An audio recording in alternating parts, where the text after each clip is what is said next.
তিনি ভালো চণ্ডীপাঠ করেন, গান গান, অভিনয় করেন, সাথে রাজনীতিতে তার আসা এক উল্কার মতো।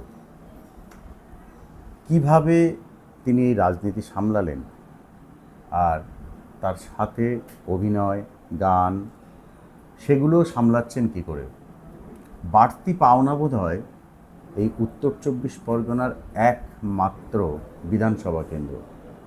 কেন বলছে এই কথা? কারণ অন্য কোনো বিধানসভা কেন্দ্রের সেই ভাগ্যটা হয়নি। হ্যাঁ, অশোকনগর বিধানসভার কথা বলছি। আর এই অশোকনগর বিধানসভার বিধায়ক নারায়ণ গোস্বামী, যিনি আবার উত্তর ২৪ পরগনা জেলার সভাধিপতি।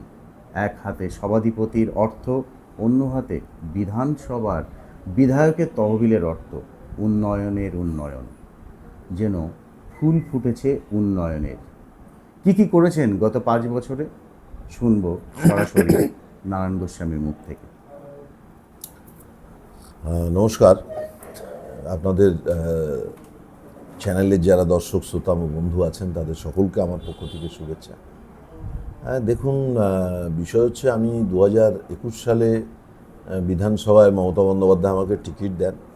অশোকনগরের মানুষের আশীর্বাদ নিয়ে আমি বিধানসভায় জয়যুক্ত হই, কিন্তু তার অনেক আগে থেকেই মমতা বন্দ্যোপাধ্যায় আমাকে উত্তর ২৪ পরগনা জেলা পরিষদের পূর্ত পরিবহন দপ্তরের কর্মাধ্যক্ষ এবং দলনেতা করে রাখেন ১০ বছর। আমি ২৩ সালের আনরিজার্ভ হওয়ার কারণে, অসংরক্ষিত থাকার কারণে আমাকে সভাধিপতিও করেন। আমি কৃতজ্ঞ নেত্রীর কাছে। তো এই যে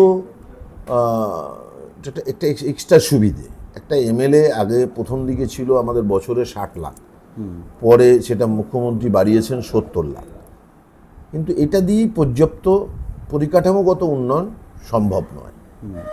এই উন্নয়নটা আমার বেশিরভাগ ক্ষেত্রে সহায়তা করেছে সেটা হচ্ছে জেলা পরিষদ, যেটার জন্যে নেত্রী আমাকে ওই পদে বসিয়েছে। সেটা আমি ২১ সাল থেকে বলছি, তখন পূর্ত কর্মাধ্যক্ষ। এই যে একটা বছরে ৬০০-৭০০ কোটি টাকার রুরাল এলাকা ডেভেলপমেন্টের কাজ, আমার এলাকায় অশোকনগর বিধানসভা ৮টা পঞ্চায়েত আছে। তো আমাদের জেলায় ২২টা ব্লকের পাশাপাশি হাবড়া ২ নম্বর ব্লকও একটা ব্লক, সেটাও অশোকনগর বিধানসভার অধীন। সেখানেও কিন্তু সার্বিক উন্নয়ন আমার পক্ষে করা সম্ভব হয়েছে।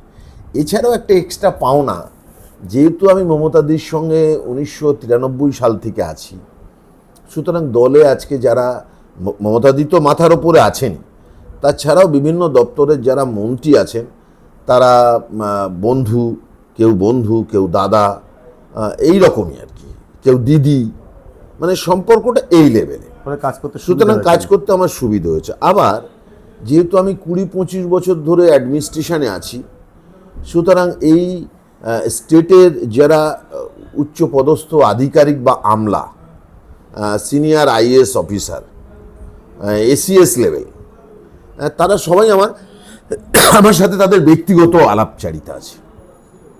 তো সেইটাও আমি করেছি যে মমতাদি আমাকে সুযোগ দিয়েছেন, অশোকনগরে টিকিট দিয়েছেন, অশোকনগরের মানুষ আমাকে ছাড়পত্র দিয়েছে।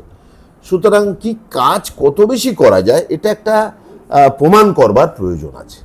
তো আমি এমনি কাজ করতে ভালোবাসি, কাজ করা মানুষ, সেইটা আমি করেছি যথেষ্ট। এবং কিছু মানে একটা এলাকায় একটা নিজস্ব টেস্ট থাকে এলাকার মানুষের। যেমন অশোকনগর একটা সার্বিক বিষয় আছে, আবার অশোকনগর কল্যাণগড় মিউনিসিপ্যালিটির এক রকমের টেস্ট আছে, আবার গ্রামীণ এক রকমের টেস্ট আছে। কোনোটার সাথেই কোনোটার কিন্তু মিল থাকবে না, এটাই স্বাভাবিক। কিন্তু অশোকনগর কল্যাণগড় একটা জেলার মধ্যে অন্যতম সাংস্কৃতিক পীঠস্থান। এখানে কি নেই? সাহিত্যিক আছে, কবি আছে, আবৃত্তিকারক আছে, চিত্রশিল্পী আছে, নাট্যকার আছে, নাট্যকর্মী আছে, গায়ক আছে, নৃত্যশিল্পী আছে, মানে কি নেই? সব কিছু আছে। বিভিন্ন প্রশিক্ষণ কেন্দ্র আছে, খেলাধুলোর একটা বড় প্ল্যাটফর্ম এখানে, ক্রিকেট কোচিং সেন্টার, বিভিন্ন ফুটবল কোচিং সেন্টার। এবং এই কোচিং সেন্টার ফুটবল থেকে প্রচুর মানুষ কিন্তু কলকাতায় বা জাতীয় দলেও খেলেছে। একটা অর্থাৎ একটা বহুমুখী ধারা অশোকনগর কল্যাণগড় পৌরসভার মধ্যে উর্বর ভূমি। একটা উর্বর ভূমি। তো এই জায়গায় গিয়ে প্রথমেই আমি একটু মানুষকে রিড করবার চেষ্টা করেছি, পড়ার চেষ্টা করেছি, জানার চেষ্টা করেছি যে কিভাবে এনারা যেটা চান বা এনারা যেতে কমফোর্ট ফিল করেন, এনাদের মনের যে খোরাক, মনের যে চাহিদা, সেটাকে কিভাবে মানে কতটা আমি বাস্তবায়ন করতে পারি। সেই জন্য আমি শুরু করলাম প্রথমে নাট্য উৎসব, এবং সে নাট্য উৎসব আমি 4 বছর ধরে করেছি, এবং বিনামূল্যে নাট্য উৎসব। এবং পশ্চিমবাংলার প্রখ্যাত নাট্যশিল্পী যারা, মানে আপনি সে দেবশঙ্কর হালদার বলুন, গৌতম হালদার বলুন, মানে কেউ বাদ নেই। এমনকি আমি উদ্বোধনে একবার মোশাররফ করিমকেও এনেছিলাম, ব্রাত্য বসু গেছিল, পার্থভৌমিক আমার বন্ধু অভিনয় করে, তার দল, মানে কে নেই। সেটা করেছি। একটা নতুন জিনিস আমি চালু করলাম অশোকনগরে, সেটা হচ্ছে দুর্গাপুজো কার্নিভাল। মুখ্যমন্ত্রী আপনারা জানেন এই দুর্গাপুজো কার্নিভালের জন্যে ইউনেস্কোর হেরিটেজ স্বীকৃতি যেমন পেয়েছেন, তিনি তো অনন্যা, বাংলার দুর্গাপুজোকে বিশ্বের দরবারে তিনি তুলে ধরেছেন। এইটা হওয়ার পরে মুখ্যমন্ত্রী যখন বললেন যে জেলায় জেলায় হবে, বারাসাত হেডকোয়ার্টারে একটা হয়, কিন্তু তারপরেও কিন্তু আমি অশোকনগরের জন্য একটা আলাদা করে দুর্গাপুজো কার্নিভাল করলাম। সেটা বিভিন্ন দুর্গাপুজো কমিটি, পৌরসভা, অশোকনগর পুলিশ প্রশাসন, হাবড়া 2 নম্বর ব্লকের পঞ্চায়েত সমিতি, ব্লক প্রশাসন, সবাইকে নিয়ে বসে, পুজো কমিটিগুলোকে নিয়ে বসে একটা করে ডেট করতাম। সেটা হচ্ছে অশোকনগর নিউ টাউন থেকে চৌরঙ্গি পর্যন্ত প্রসেশন হতো, সেখানেও বিচারক মণ্ডলীরা বসত। এবং তোমায় কি বলবো যে হাজার হাজার মানুষ, মানে হাজার হাজার, মানে 30-40 হাজার বললে ভুল হবে না, তারা সন্ধ্যে 6টা থেকে লাইন দিয়ে ওই জায়গায় দাঁড়িয়ে থাকতো, দড়ি দেওয়া থাকতো পুলিশের, দুধারে লাইন দিয়ে দাঁড়িয়ে থাকতো ওই ঠাকুর কার্নিভাল দেখার জন্য। এবং যে সমস্ত পুজো কমিটিগুলো আসতেন, 15টা 20টা কোনো বার, এটা আমরা কিন্তু একটা স্ক্রিনিং করতাম, মানে যে কেউ চাইলেই সে চলে আসতে পারবে না, মানে এখানে আসার জন্য একটা মিনিমাম মানে কোয়ালিটি থাকতে হবে, যেটা 40,000 30,000 মানুষ দেখবে। হ্যাঁ, এটা যে কোনো জিনিস তো আর নেওয়া যায় না। এবং সেখানে আমরা একটা অতি যুক্ত করেছিলাম যে বর্তমান বাংলার প্রেক্ষাপট, গ্রামীণ শিল্প সংস্কৃতি, বিভিন্ন চালচিত্র, এগুলো আপনারা আনতে পারেন। তো আমার মনে পড়ছে যে বিগত মানে জাস্ট শেষ হলো যে বছর বা তার আগের বছরে একটা ভুরকুন্ডার একটা দুর্গাপুজো কমিটি, সে হঠাৎ করে দেখি গাড়ির মধ্যে এই কুম্ভকার যে চাকা ঘুরিয়ে হাঁড়ি বানাচ্ছে সেই জিনিস তুলে এনেছে। ও চলছে কিন্তু প্রসেশনে, কার্নিভালের প্রসেশনে চলছে। তারপর দেখাচ্ছে কামার যেরকম লোহা দিয়ে পেটায় হাঁপড়, ওই রকম হাঁপড় জ্বলন্ত কাঠ কয়লা দিয়ে জ্বলছে হাঁপড়। আবার একটা চায়ের দোকান যেরকম পাড়ার মধ্যে থাকে, বেঞ্চি টেঞ্চি, বুড়ো মানুষরা সিগারেট খাচ্ছে, চা খাচ্ছে কাঁচের গ্লাসে, এরকম, মানে একদম গ্রামীণ বিষয়টাকে তুলে এনেছে। একটা আরও একটা অনন্য দেখলাম, সেটা মনে হয় বেড়াবেড়িতে ছিল, যে গাড়ির মধ্যে বাঁধ দিয়ে কাদা জল করেছে, সেখানে পুরুষ মহিলা ধান পুঁতছে, চাষের ছবি, মানে ওগুলো কিন্তু রিয়েল, মানে আমি বলছি কি লাইভ ছবি, যেটা একটা লাইভ ছবি, মানে ওখানে অন্তত 1 ফুট করে মাটি দিয়েছে, তার উপরে জল দিয়েছে, সেটাকে বেঁধেছে, গাড়ি চলছে। মানে এই যে অসাধারণ বিষয়টা অশোকনগরের মানুষ খুব এনজয় করেছে। এটাও প্রায় 4 বছর ধরে আমরা করছি, এবং আমি বলেছি যে যতদিন আমি বিধায়ক থাকব ততদিন আমি এটাকে চালু রাখবো। এবং এইটার জন্যে আমার যেগুলো বললাম, যে অশোকনগর পৌরসভা, থানা, ব্লক প্রশাসন, ফায়ার ব্রিগেড সবাই সাহায্যও করেন, এটা একটা করেছি। দ্বিতীয়ত হচ্ছে আপনার কল্যাণগড়ে জগদ্ধাত্রী পুজো বিখ্যাত। আমাদের জেলায় যেমন চন্দননগরে জগদ্ধাত্রী পুজো বিখ্যাত, সেটা হয়তো রাজ্যের প্রেক্ষিতে, কিন্তু তারপরে যদি আপনাকে নাম বলতে হয় তাহলে বাংলার প্রেক্ষিতে কিন্তু সেটা কল্যাণগড় চলে আসবে।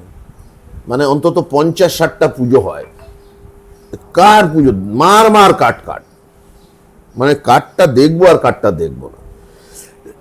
সেই পুজোর উদ্বোধন থেকে শেষ দিন পর্যন্ত থাকি। এবং আমি উদ্যোগ নিয়ে সেখানে যেমন দুর্গাপুজোর একটা বিজয়া সম্মিলনী করি, তেমনি ওই জগদ্ধাত্রী পুজোরও কিন্তু কল্যাণগড় বাজার পার্শ্ববর্তী জায়গায় একটা বিজয়া সম্মিলনী করি। সেখানে কলকাতার নামি দামি যারা গায়ক গায়িকা আছে তাদেরকে নিয়ে আমরা এটা করি। এবং গত 4 বছর ধরে নতুন করে আরেকটা জিনিস শুরু করলাম, অশোকনগর উৎসব। এটা অশোকনগরে আমি যতটুকু জানি যে এর আগে কোনো দিন হয়নি। সেটা হচ্ছে অনেক জায়গায়, নৈহাটি উৎসব আছে, পানিহাটি উৎসব আছে, খড়দা উৎসব আছে, বাণীপুর উৎসব আছে, এই এবার অশোকনগর উৎসব। আগে প্রথমবার স্টেডিয়ামে হয়েছিল, দেখলাম যে স্টেডিয়ামে হলে খেলাধুলোর একটু অসুবিধা হয়, সেটাকে এখন হরিপুর মাঠে আমরা নিয়ে গেছি। এবং সেখানেও মানে পার ডে অন্তত 50-60 হাজার লোকের ভিড়। এবং সেখানে নামি দামি শিল্পী যারা বাংলার, এবছর যেমন ছিল আমাদের হৈমন্তী শুক্লা, আমাদের শ্রীকান্ত আচার্য বাংলা, এর আগে ওখানে ইন্দ্রনীল সেন, তা ফকিরা ব্যান্ড, মানে এরকম। এবারে এবছর যেমন লামা ছিল, আগের বছরে মানালি ঠাকুর ছিল, মানে এরকম বোম্বে এবং কলকাতার শিল্পীদের মিলিয়ে। তারপরে সব নামও আমি জানি না, এই সমস্ত যারা এখনকার ফোক গানের ওপরে যে বাংলার নাম করা যে ব্যান্ডগুলো আছে, সেই ব্যান্ড ফ্যান্ড দিয়ে সন্ধ্যাবেলা থেকে আমরা করতাম কি 6:30 7টা থেকে 9টা পর্যন্ত একটা বাংলা গানে, 8:30 9টা পর্যন্ত একটা বাংলা গানে, কোনোদিন শ্রীকান্ত হৈমন্তী শুক্লা, কোনোদিন ইন্দ্রনীল সেন, এইরকম রাখতাম। আবার 9টার পর থেকে আইদার ব্যান্ড ওর হিন্দি বোম্বের কেউ মিশেল থাকতো, একটা মিশেল থাকতো, প্রত্যেক দিন এরকম থাকতো। তার মধ্যে কিছু নিত্য টিত্য মুক্তমুখ শাশ্বতর সন্ধ্যাবেলা থেকে শুরু করতো। এটাও ব্যাপক একটা সাড়া পড়েছে। মানে জনসংযোগ এবং জনপ্রিয়তা দুটো একসঙ্গে তৈরি হয়েছে। হ্যাঁ, এইগুলো হয়েছে। এরপরে আমি শুরু করলাম কি ইংরাজি বর্ষবরণ, নিউ মার্কেট। আমার আবার মানে মাথাতে এটা কাজ করে যে অশোকনগর কল্যাণগড়ের তো একটা ভূগোল আছে, তো ভূগোলের সব প্রান্তেই যেন কোনো না কোনো কর্মসূচি, কোনো না কোনো প্রোগ্রাম যেন, অনুষ্ঠান যেন চলে। ধরুন হরিপুর মাঠে বিল্ডিং মোড় থেকে বা রেলগেট থেকে আশরাবাদ থেকে লোক যেতে একটু দূর হয়, কিন্তু তাদের এলাকাও একটা কোনো কর্মসূচি করা, বছরের একটা ক্যালেন্ডারের কোনো একটা সময়। সেই জন্য নিউ মার্কেট মানে আমি বলছি যেখানে দ্বিতীয় বিশ্বযুদ্ধের বিমান ওঠানামা করতো, ওইটা একটা গোল জায়গা। ওখানে কিন্তু বাজি প্রদর্শনী, পরিবেশ বান্ধব যে বাজি, সেই বাজি প্রদর্শনী করতাম। মানে ঠিক 12টা মানে সময় শেষ হয়ে যেত, 10টা 10:30 থেকে বাজি প্রদর্শনী চলতো। রং বেরঙের বাজি, মানে আকাশে রঙের খেলা, মানে কত রকমারি এবং আনকমন। আমি আমার এই মাঝবয়সী বয়সেও আমি এই রকম বাজি দেখিনি। এবং বেশিরভাগ বাজি আমরা সাউথ 24 পরগনা থেকে নিয়ে আসি। ওর বাজির মিস্ত্রি আগে আসে, মানে যারা মেকানিক তারা আগে আসে, তারা বসে, এবং পুলিশ প্রশাসন, ফায়ার ব্রিগেড তাদের সামনে ডেমনস্ট্রেশন দেয় কী ধরনের বাজি, বিপদ আছে কিনা। এনভায়রনমেন্ট ডিপার্টমেন্ট আসে, তাদের সাথে পরীক্ষা নিরীক্ষা দিয়ে করে। এবং মানে এরকম একটা দেখা যাচ্ছে 10:30 থেকে বাজি চলছে, 5-7 হাজার লোক, 11টা 10-15 হাজার লোক। কি লোক কম কেন? 11টা 15, চারিদিক দিয়ে বাঁধ ভাঙালো, অন্তত আবার 25-30 হাজার লোক সব আকাশের দিকে মোবাইল নিয়ে দাঁড়িয়ে আছে। আমি সবাইকে হাত জোর করে উদ্বোধনটা শুরু করি। আমি, চেয়ারম্যান, আরও লোকাল কাউন্সিলর যারা থাকেন, তারা সব ঘুরে আমরা মানুষকে ইয়ে করি। 12টার সময় হ্যাপি নিউ ইয়ার বেলুন ওঠে, বাজির মাধ্যমে লেখা চলে, মানে কোনোটা মালা হচ্ছে, কোনোটা রবীন্দ্রনাথের মূর্তি হচ্ছে, মানে একটু ভ্যারাইটি, একটু আলাদা ধরনের, যা সচরাচর ব্যক্তি মানুষের পক্ষে কিনে, পয়সা দিয়ে কিনে এটা করা সম্ভব। সেই জিনিসটা আমরা করেছি। এরকম বহুবিধ, আমি প্রত্যেক বছরে নাগরিক কনভেনশন করি শীতকালে, ডিসেম্বর মাসের শেষ সপ্তাহে, যে মানুষ বলুন আমি অ্যাজ বিধায়ক আমার কি করা উচিত। দেখুন, আমার টেস্ট একরকমের, আপনি একটা জিনিস খেতে পছন্দ করেন, আমার পছন্দ সেটা নাও হতে পারে। সুতরাং লোকাল মানুষের ভিউজ কি, ডেভেলপমেন্ট, তারা আমার কাছ থেকে কি আশা করে। এবং অশোকনগর কল্যাণগড়ে তো পরিকাঠামোগত উন্নয়ন একটা জায়গাতে ছিল। তো এরপরে আমি দেখলাম যেটা দরকার, যে সৌন্দর্যায়ন, যেটা গ্যাপ আছে। সেই জন্য আমি ওই যে ক্লক টাওয়ার, শেরপুর মোড়ে একটা ক্লক টাওয়ার যেটা লেক টাউনে আছে, সেই ক্লক টাওয়ার তৈরি করেছি। আমি 8 নম্বর মোড়ে একটা গ্লোবাল, বিশ্ব বাংলা গ্লোবাল, সেটা ঘোরে ফোয়ারা জল থাকে, সেইগুলো বিভিন্ন জায়গায় যাত্রী প্রতীক্ষালয়, এগুলো বেশিরভাগই আমি বিধায়ক এলাকা উন্নয়ন তহবিল থেকেই করেছি। কিছু স্কুলে টাকা পয়সা দিয়েছি, কিছু খেলার মাঠে লাইট দিয়েছি, কিছু রাস্তায় লাইট দিয়েছি, রাস্তাঘাটের কথা আমি আর বলছি না, বা লাইট দিয়েছি। এগুলো আমরা করেছি। তারপরে একটা জিনিস হচ্ছে কি, বিশেষত এই মানে গ্রীষ্মকালে, এই শুখা মরশুমে জলের স্তর তো কমে যায়। সুতরাং অনেক দূরের যে বিষয়গুলো থাকে, সেই বিষয়গুলো পাইপলাইন থেকে অনেক দূর চলে গেলে জলের প্রেশার থাকে। সেই জন্য আমি 10টা বুস্টার পাম্প বসিয়েছি। 10টা বাজে 10টা বুস্টার পাম্প, প্রথমে 5টা, তারপরে 5টা, এবং এক একটা বুস্টার পাম্প কিন্তু প্রায় অ্যারাউন্ড 19,20,00,000 19,20,00,000, তাহলে প্রায় 2 কোটি টাকা, তাই তো না? হ্যাঁ, 2 কোটি টাকা, প্রায় 2 কোটি টাকা এটা খরচ আমরা করেছি। এবং সেটাও এটাই তো, এই যে 2 কোটি টাকা, এমএলএ যে 70 লাখ, তার দিকে হবে না। এই এত কিছু দেখছেন, এটা হবে না। কারণ এই ক্ষেত্রে মমতা ব্যানার্জি ভরসা, মামাটি মানুষের সরকার ভরসা। আপনার 5 নম্বর ওয়ার্ডের মধ্যে দিয়ে, 4 নম্বর 5 নম্বর ওয়ার্ডের মধ্যে দিয়ে একটা ড্রেন, হাই ড্রেন তৈরি হয়েছে 4 কোটি টাকায়। এটা মমতাদি বলে দিয়েছিল তখন, চন্দ্রিমাদি আরবান মিনিস্টার ছিল, ওখান থেকে স্যাংশন হয়েছে। রিসেন্ট একটা কাজ হচ্ছে 6 কোটি টাকার ড্রেন, হাই ড্রেন, 15 নম্বর ওয়ার্ড, 22 নম্বর ওয়ার্ড। বিধায়কের টাকা দিয়ে সম্ভব না। এটাও মমতাদি বলে দিয়েছে, ববিদার থেকে আমি স্যাংশন নিয়েছি, সেই কাজ চলছে। এরকম ওখানে আর কলোনি আছে। সবচেয়ে সত্যজিৎ তোমায় বলবো কি, যে আমি এটা অবাক হয়ে গেলাম, ওখানে তো গভর্নমেন্টের খাস জমি আছে। অ্যাকচুয়ালি অশোকনগর কল্যাণগড় উদ্বাস্তু নগর, এবং ওর প্রচুর জমি ডিপার্টমেন্টে, রিলিফ অ্যান্ড রিহ্যাবিলিটেশন ডিপার্টমেন্ট, উদ্বাস্তু এবং পুনর্বাসন। কিন্তু শুনে অবাক হলাম যে মানে কয়েকশো বা কয়েক হাজার বললে ভুল হবে না, মানুষের কাছে পাট্টা নেই।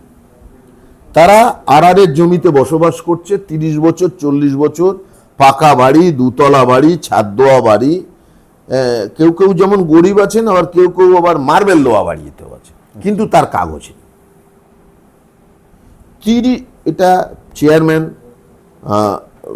সমীর দা, কৃষ্ণা চক্রবর্তী, তারা আমাকে বললেন লাস্ট 30 বছরে কেউ কোনোদিন পাট্টা দিতে পারেনি। আমি নিজের উদ্যোগ নিয়ে এবং পৌরসভার সাহায্য নিয়ে, কাউন্সিলরদের সাহায্য নিয়ে, অবশ্যই ডিস্ট্রিক্ট অ্যাডমিনিস্ট্রেশন তার সাহায্য নিয়ে, মুখ্যমন্ত্রীর অনুমোদন ক্রমে অন্তত 100 পরিবারের হাতে আমি অলরেডি পাট্টা দিয়েছি। গত সপ্তাহতেও দিলাম, জয় জয়ন্তী হল থেকে 45টা পরিবারের হাতে পাট্টা। এবং এর জন্যে কোনো বেনিফিশিয়ারি মানে 5 পয়সা খরচা হয়নি। তারা সেই অ্যাকচুয়ালি পাট্টা পাওয়ার না পাওয়ার একটা সমস্যা হচ্ছে, যাদের পাট্টা ছিল না, আমি ওদের নিয়ে যখন সভা করলাম তখন আমি ওনাদের কষ্টটা বুঝলাম। যে 70-75 বছর বয়স, তিনি একটা বাড়ি করেছেন, 2তলা বাড়ি, তার ছেলে মেয়ে ইত্যাদি ইত্যাদি ভরা সংসার, দুশ্চিন্তায় ভুগছেন যে মানুষ তো মরণশীল, আজ বাদে কাল আমি থাকবো না, আমার সন্তানের হাতে কি কাগজ রেখে যাও, কিছুই নেই, নাথিং। এই যে কষ্ট, তিনি কি পার্টি করেন আমি কোনো সময় দেখিনি।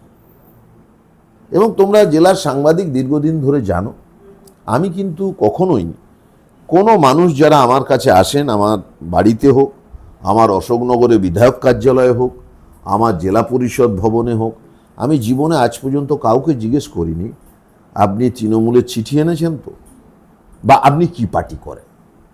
একটা মানুষ আমার কাছে এসছে, সে অশোকনগরের মানুষ, বিধায়ক হিসেবে আমার দায়িত্ব তার পাশে দাঁড়ানো। এক বোতল রক্ত, একটা পিজি হাসপাতালে ভর্তি, একটা মেডিকেল হসপিটালে ভর্তি, কি প্রবলেম আছে? এবং যদি অশোকনগরের বাইরেও কোনো মানুষ আমার কাছে আসেন, আমি মনে করি সে জেলার লোক, জেলা পরিষদের সভাধিপতি হিসেবেও আমার সেই রেসপন্সিবিলিটি রয়েছে। এবং অনেক বিরোধী দলের, মানে একাধিক বিরোধী দলের অতৃণমূল যারা, তাদের নেতা নেত্রীরাও আমাকে ফোন করেন, আমি নাম বলছি না, তাদেরও তো আত্মসম্মান আছে, তারা ফোন করেন, ছোট ছোট সাহায্য চান, দাদা এইটাকে এমএলএ সাহেব অ্যাডমিশন করিয়ে দেওয়া যায় কিনা, এর একটা অক্সিজেন সিলিন্ডার দেওয়া যায় কিনা, অমুক তমুক শাস্ত্র, এগুলো আমি পজিটিভলি করে দিই। এবং এর জন্য আমি কাউকে জবাবদিহি করিও না, আর জবাবদিহি করতে রাজিও না। এবং আমার এমএলএ অফিস থেকে কিছু জিনিস আছে যেগুলো সবার জন্য ফ্রি, ফ্রি অক্সিজেন পরিষেবা। আমার প্রায় 20টা অক্সিজেন সিলিন্ডার আছে। একটা অক্সিজেন কারুর দরকার, বাড়িতে বসে দেবে, সে যদি একটা ফোন করে, আমার একটা নাম্বার আছে, অশোকনগরেই থাকে ওই অফিসের নাম্বারটা, ফোন করলে আমার লোক গিয়ে সেই বাড়িতে অক্সিজেন পৌঁছে দেবে। কিন্তু শেষ হলে আপনাকে আবার জানাতে হবে, আমার লোক গিয়ে নিয়ে আসবে, নিয়ে এসে আমরা আমাদের খরচাতেই রিফিল করি, রিচার্জ করে নিই, এর জন্য কোনো পয়সা লাগে না। আমার যদি কারোর ওষুধ দরকার হয়, সে তার প্রেসক্রিপশান জেরক্স করে উল্টোপিঠে মোবাইল নাম্বার লিখে দিলে আমার লোক 24 ঘন্টার মধ্যে তার বাড়িতে ওষুধ পৌঁছে দিয়ে আসবে। যদি কারোর বইয়ের দরকার হয়, সে যদি বুকলেট দিয়ে যায় জেরক্স এবং ফোন নাম্বার দিয়ে দেয়, আমি সমস্ত বই কিনে, মানে আমার পয়সা দিয়ে, আমাদের পয়সা দিয়ে কিনে, এবং এটা কিন্তু সরকারি কোনো পয়সা নয়, কিনে আমি সেই বাড়িতে আমাদের লোক 5-7 দিনের মধ্যে পৌঁছে দেয়। এবং তার থেকেও বড় বিষয় হচ্ছে যে বিশেষভাবে সক্ষম যে মানুষ, আমার তোমাকে ঈশ্বর সব দিয়েছে, তাদেরকে বিশেষ একটা জিনিস দেয়নি, মুভমেন্ট করতে পারছে, হুইল চেয়ার, ট্রাইসাইকেল, কানের মেশিন।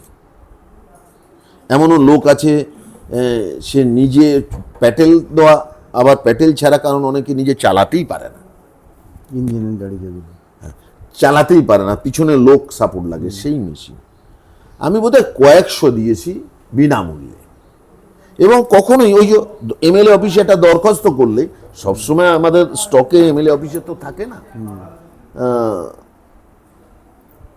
এটা আমরা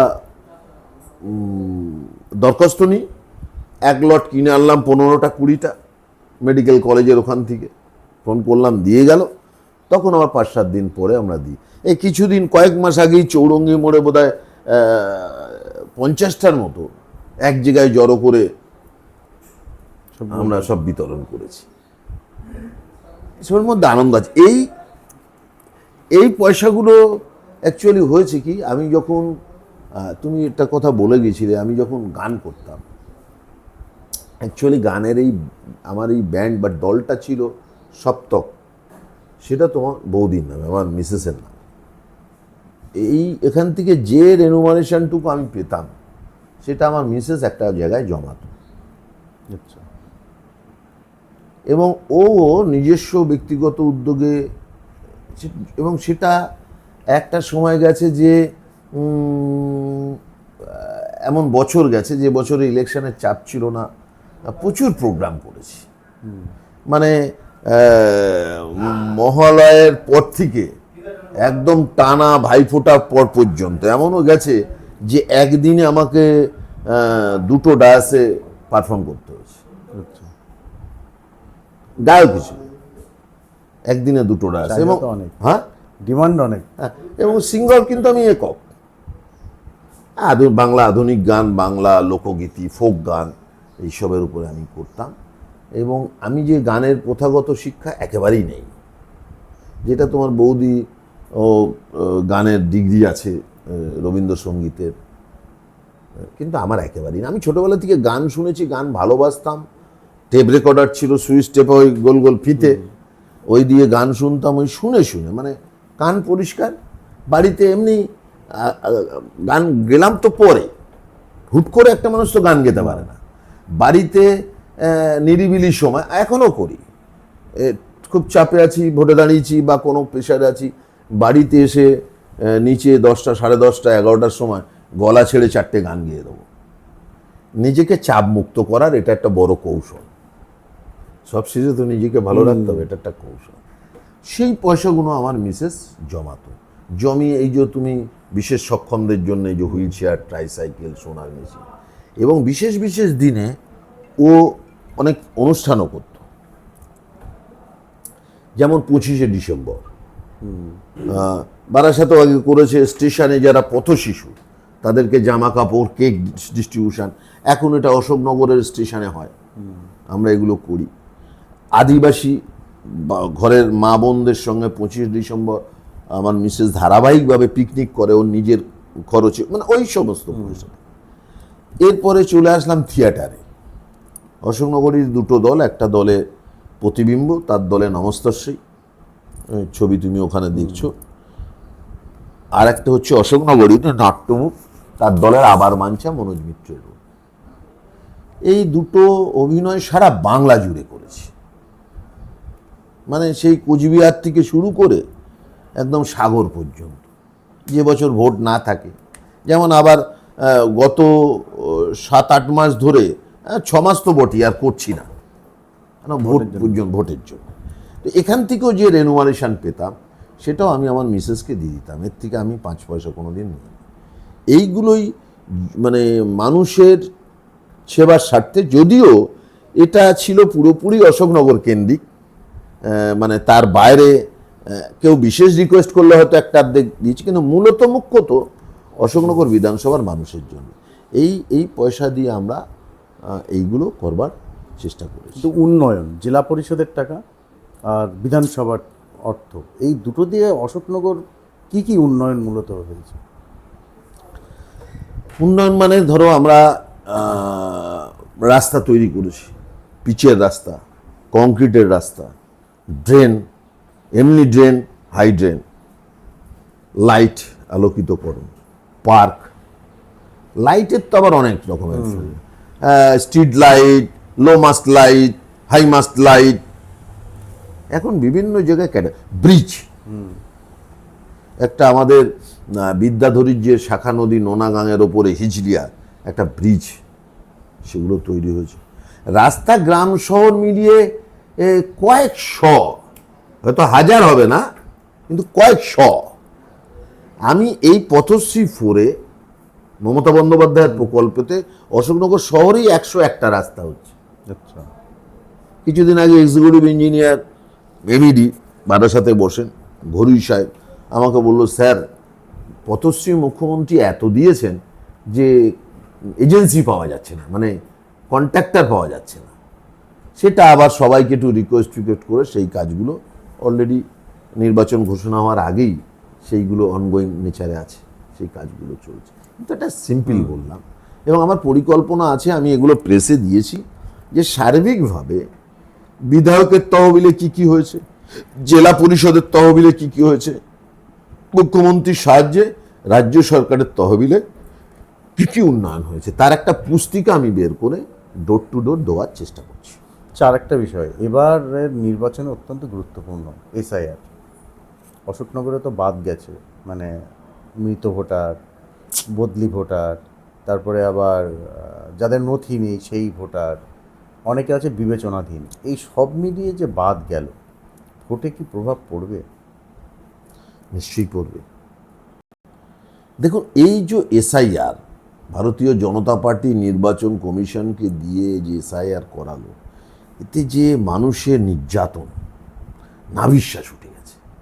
এর জন্যে মানুষ, বিজেপি করা মানুষগুলোই বিজেপির উপরে তিতি বিরক্ত। এত কাগজ, এই কাগজ সেই কাগজ, নিজের বার্থ সার্টিফিকেট, বাবার birth certificate, what is this? এটি কি?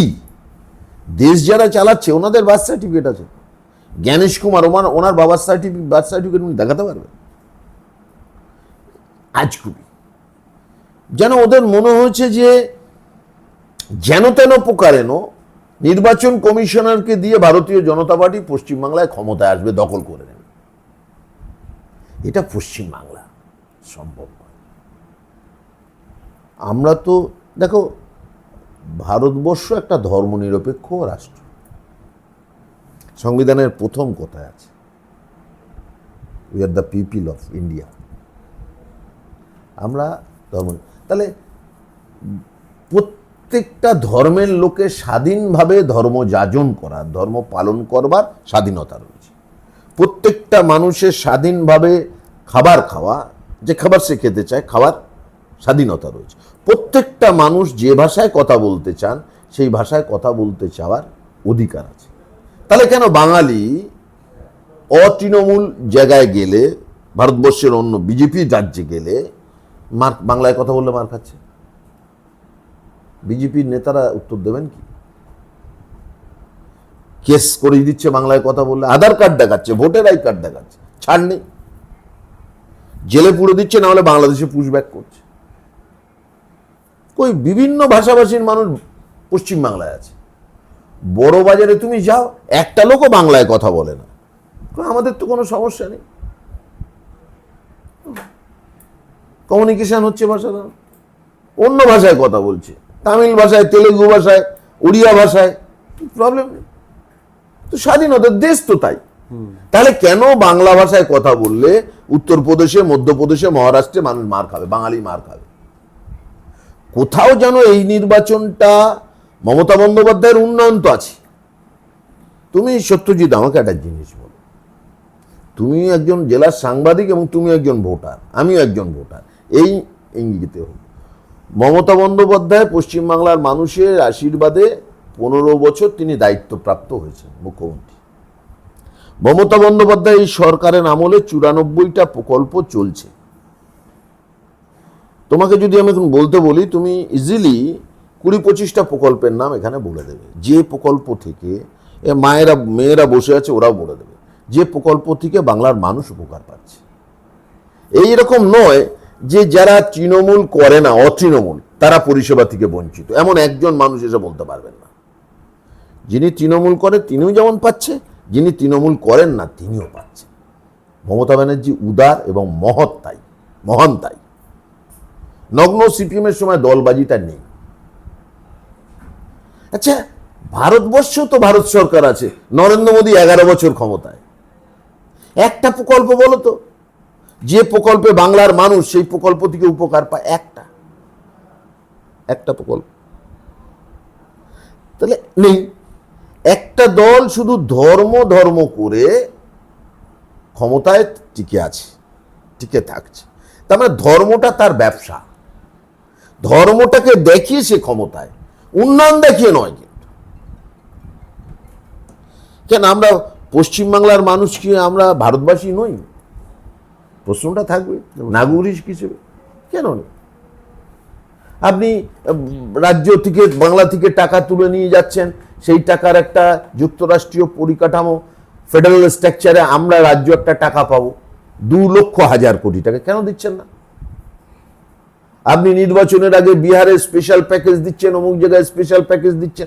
আমার স্পেশাল প্যাকেজের দরকার না, আমি যেটা পাবো দিন না। কেন দিচ্ছেন? কেন বঞ্চিত কেন বাঙালি এখন?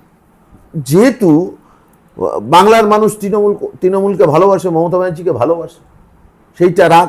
ওনারা ভোট পাচ্ছেন না, এটা একটা রাগ। আরে রাগ যদি থাকে, আপনি ভারতীয় জনতা পার্টির নেতৃত্বকে বল, রাগ যদি থাকে তাহলে মমতা ব্যানার্জির ওপরে দেখান। রাগ যদি থাকে আপনি অভিষেক বন্দ্যোপাধ্যায়ের ওপরে দেখান। বাংলার সাধারণ খেটে খাওয়া গরিব মানুষের ওপর কেন দেখাচ্ছে? এনআরইজি এসে মাটি কাটার কাজ বন্ধ করে দিয়েছেন, জব কার্ডের কাজ, মাটি কাটার কাজ, 100 দিনের কাজ, আপনি কাজ বন্ধ করে দিয়েছেন। ক্ষতিটা কার হলো? আমার হলো, হয়নি। তোমার হয়েছে, হয়নি।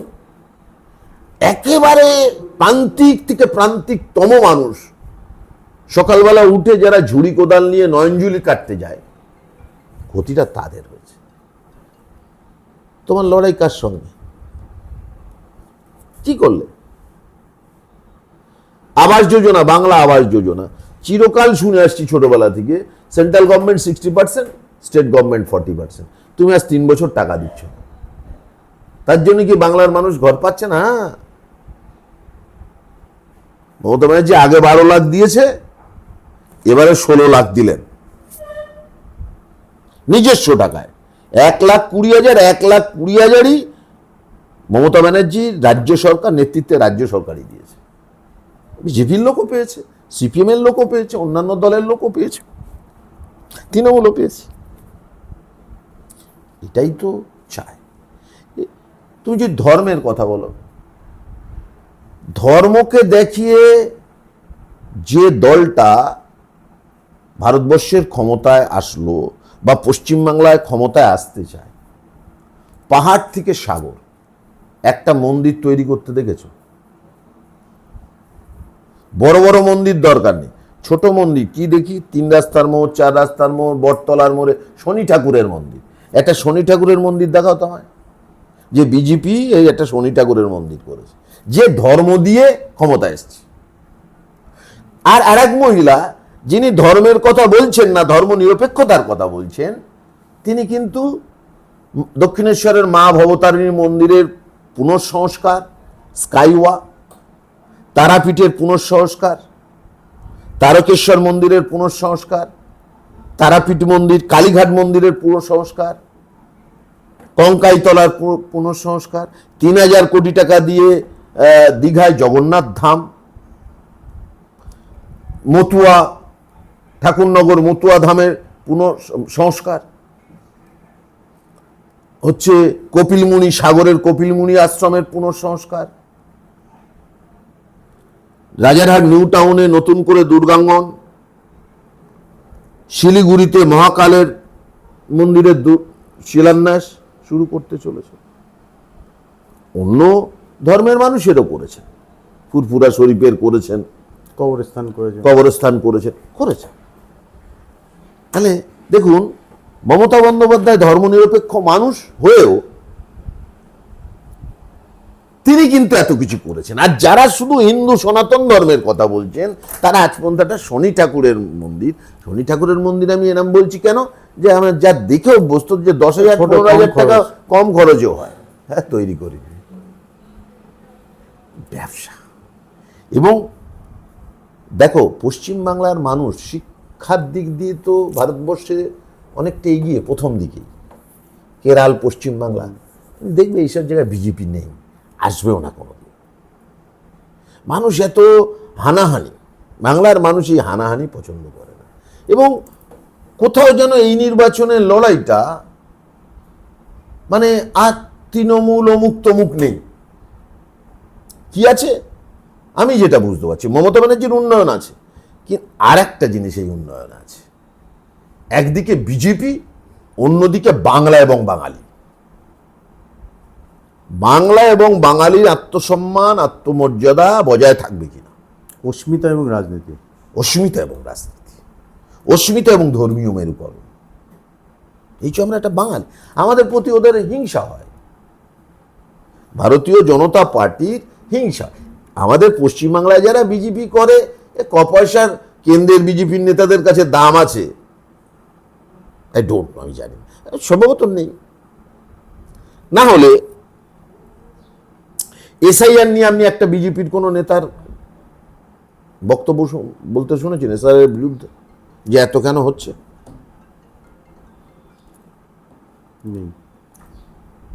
কোন দলে, সিপিএম শেষের দিকে টুংটাং করছিল, কারণ দেখছে যে সবটাই মমতা ব্যানার্জি সুপ্রিম কোর্টে লড়াই করছে, মমতা ব্যানার্জি ধর্মতলায় 5 দিন ধর্না, লোক দেখানি করতে করে দিয়েছে। তো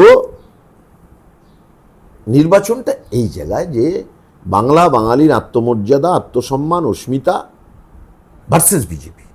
এবারের নির্বাচন আরও একটা জিনিস, সেটা হচ্ছে যে সংস্কার, পলিটিক্যাল সংস্কার, রাজনৈতিক সংস্কার আমরা দেখছি, যেভাবে তৃণমূলের প্রার্থী বদল, যেভাবে একটা বয়সের পরে অফ করে দিয়ে নতুন একটা প্রজন্ম তুলে আনা, বিভিন্ন ক্ষেত্র থেকে প্রার্থী করা, এর মানুষ এইটাকে কিভাবে নেবে, কিভাবে নিচ্ছে, এবং কতটা রাজনীতি এর দ্বারা সুফল হবে?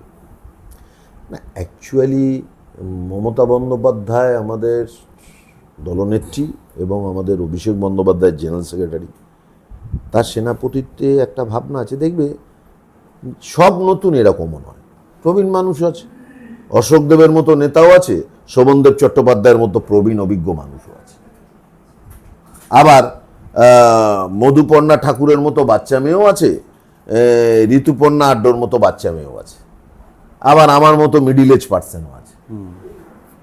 একটা টিম। মমতা বন্দ্যোপাধ্যায়ের নেতৃত্বে পশ্চিমবাংলায় 294টা লোককে নিয়ে একটা টিম। সেই টিমে দল এটা মনে করেছে যে শুধু রাজনীতির লোক কেন থাকবে, রাজনীতির লোক নিঃসন্দেহে বেশি থাকবে, যেহেতু এটা পলিটিক্যাল প্ল্যাটফর্ম, রাজনীতির লোক নিশ্চয়ই 80% থাকবে, কিন্তু 20%, 10% একটা শিল্পী থাক, একটা গায়ক থাক, একটা ফুটবলার থাক, একটা চিত্রকর থাক, একটা সাংবাদিক থাক, একটা অ্যাডমিনিস্ট্রেশনের লোক থাক, অসুবিধে কি আছে? তাহলে বৃত্তটা যেন সম্পন্ন হয়। তো সব মিলিয়ে অশোকনগরের ভোটারদের কি বলবেন? দেখুন, অশোকনগরের ভোটারদের কাছে আমার যেটা বলবার, যে আমি মমতা ব্যানার্জি আমার নেত্রী, তাকে আমি সশ্রদ্ধ প্রণাম জানাই, আমার কৃতজ্ঞতা জানাই, অনেক কৃতজ্ঞতা জানাই অভিষেক বন্দ্যোপাধ্যায়কে, যে দ্বিতীয়বারের জন্য তারা আমাকে আবার অশোকনগরে দলের প্রতিনিধি হিসেবে ভোটে মনোনয়ন দিয়েছেন। অশোকনগরের সমস্ত ভোটারের কাছে বলবো যে এই যে উন্নয়ন আপনারা অশোকনগরে দেখছেন, সেই উন্নয়নের ধারাকে অব্যাহত রাখবার জন্যে, বাংলায় চতুর্থবারের জন্য মমতা ব্যানার্জিকে মুখ্যমন্ত্রী করবার জন্যে, বাঙালির বিরুদ্ধে যে অসম্মান, বাংলার মনীষী, বাংলার মহামানব, শিল্পী, সাহিত্যিক যারা আজকে নেই আমাদের মধ্যে, যাদের অমর কীর্তি রয়েছে, যেটাকে আমরা আদর্শ হিসেবে চিনি, তাদেরকে ছোট করবার প্রতিবাদে বিজেপির বিরুদ্ধে ভোট দিন, বিজেপিকে বয়কট করুন। আর বিরোধী দলের যারা প্রার্থী প্রতিপক্ষ, তাদের উদ্দেশ্যে? দেখুন, গণতন্ত্রে বহুত্ববাদ থাকবে, গণতন্ত্রে আমি একাই থাকবো আর কেউ থাকবে না, এটা আমি বিশ্বাস করি না, আমার দলও বিশ্বাস করে না। সুতরাং যারা অশোকনগরের ভোটে দাঁড়িয়েছেন বা আগামীতে দাঁড়াবেন, তাদের সকলকে মোস্ট ওয়েলকাম, যে আপনারা সবাই আসুন। তাদের প্রচার করতে যদি কোথাও কোনো রকম প্রতিবন্ধকতা আসবে না, এটাই স্বাভাবিক, কিন্তু যদি আসে নির্দ্বিধায় তারা আমাকে জানাতে পারেন, আমাকে ফোন করতে পারেন যদি প্রয়োজন মনে করেন। মানে আমি আমার বক্তব্যটা বলে রাখলাম, ওরা আমার দিক থেকে যত রকমের সাহায্য করবার আমি নিশ্চিতভাবে করতে রাজি আছি। আপনারা শুনলেন কেন আমি শুরুতেই বলেছিলাম যে এই অশোকনগর এই উত্তর 24 পরগনা জেলার অন্যতম এবং ভাগ্যের শিকেটা ছিঁড়েছে। শুনলেন অশোকনগরের বিধানসভা কেন্দ্রের প্রার্থী নারায়ণ গোস্বামীর মুখ থেকে। আর তিনি তো জেলা পরিষদের সভাধিপতিও, দুহাত ভরে অশোকনগরের উন্নয়ন করেছেন, তার ফিস্তিও দিলেন, এবং খুব শীঘ্রই তিনি ভোটের প্রচারে তার যে ফিস্তি সেগুলো কিন্তু তিনি বিলি করবেন, মানুষদের জানাবেন। বিরোধী বাম এবং বিজেপি কতটা বিপাকে পড়েছেন আশা করি আর বুঝতে বাকি রইল না, কারণ এতগুলো ক্যাটাগরিতে নারায়ণ গোস্বামীকে হারিয়ে তারপরে এগোতে হবে। স্বাভাবিকভাবে বিরোধী বাম বিজেপি কতটা কি করতে পারে তৃণমূলকে টক্কর দিয়ে এই 26-এর বিধানসভা নির্বাচনে, বোধহয় সেটাই দেখার।